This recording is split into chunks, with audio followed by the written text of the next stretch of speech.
Hello.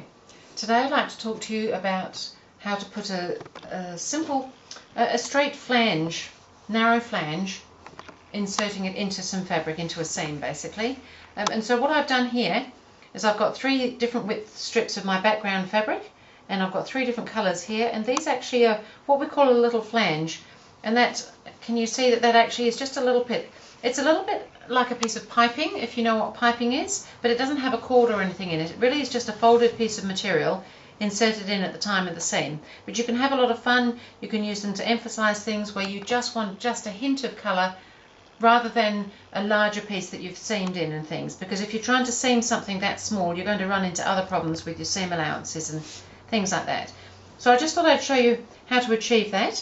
So the flange strip itself is probably going to be quite narrow. This is a strip here that I've got that's cut just at 3/4 inches wide, so, or 3/4 of an inch I should perhaps say. So not very wide at all, because I only want just this small amount, about 1/8 of an inch of fabric showing, because we're going to press this in half, and so I'll just quickly do that just to show you.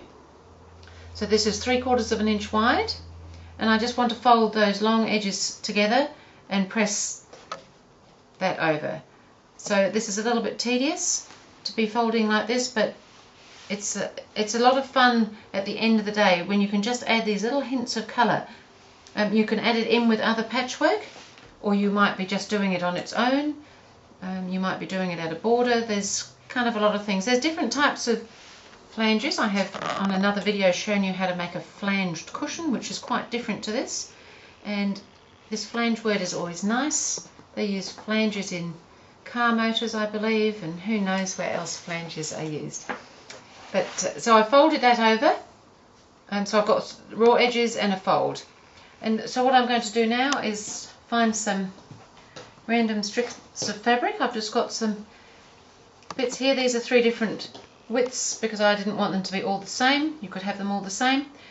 And so I'm just going to lay that with all the raw edges even, where I'm going to sew my seam, and I'm going to pop my other piece on so that it's right sides together with that sitting between. Now you may want to pop a couple of pins in to hold that. I wasn't going to, but by having cut the strip of fabric 3/4 of an inch wide and folded it, it's now going to be 3/8 of an inch, and we're going to be sewing with our regular 1/4 inch seam, so that just about 1/8 of an inch of that fold will show.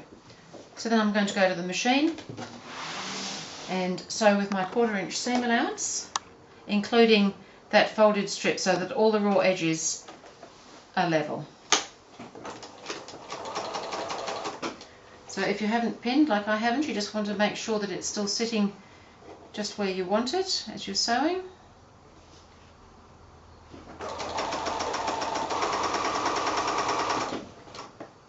And I think you could do even a whole quilt with just little hints of colour in here and there. I think that would be quite exciting. And I'll show you in a little bit what I've done with some flanges.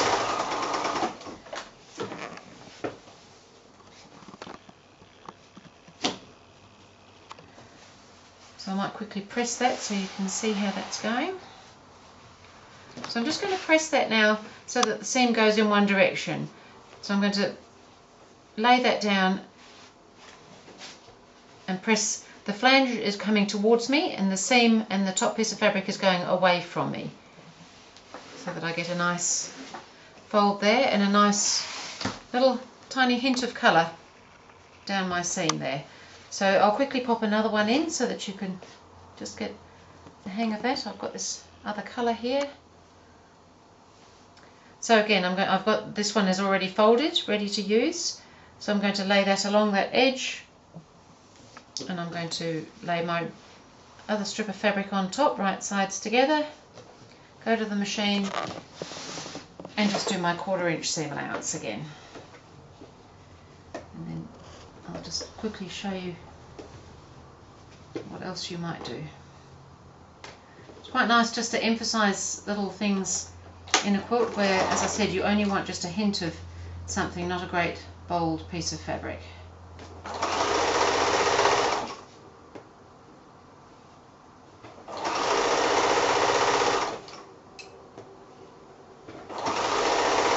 You can of course course make your flange slightly wider, and you have a wider strip of fabric showing.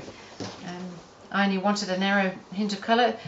Getting too much wider, then you've kind of got this little piece of fabric flapping, which isn't always helpful in a quilt, unless you were doing something where you wanted that amount of texture. So here I am back to pressing again. So I'm just going to, I've got the flange fold towards me and the seam away from me, and I'm just going to press that seam there. So there I've just sewn in those two little flanges. You can see that that's actually just a little fold of fabric just sitting there. It's kind of neat and smart and not hard to do. So that one there, I could continue on doing a whole strip of them. You could come one way, the other way. This little piece here I've done with a slightly wider. I cut this strip for my flange at 1 inch wide, the red one, and I have folded it and sewn it in just the same, only I cut it longer and then I cut it in half and I've turned a piece around, because I thought you could actually just have a lot of fun with slightly different width flanges, slightly different colours, perhaps all over a quilt even. Pretty much anything you choose. But I've used a flange of one of these narrow flanges in a small quilt that I've made, so I'll quickly show you that so that you can see how it works. So I've actually got 3 versions of the same quilt here in completely different colourways. So this is one of my manageable minis, which I have a pattern for on my website, gourmetquilter.com. So what I've used the flange for here is I just wanted to emphasise just a little hint of colour here. So when I've sewn the applique strip to my piece strip here, I've included a little flange strip each side.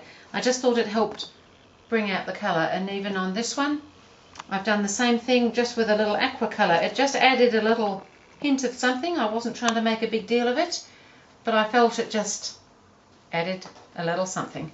And so, and this one in these delicious country plaids, same thing. I've got a little tiny dark flange just running down the side there. It just, to me, helped set off that little braid and the applique, rather than just letting them get so that they disappeared into the seams somehow.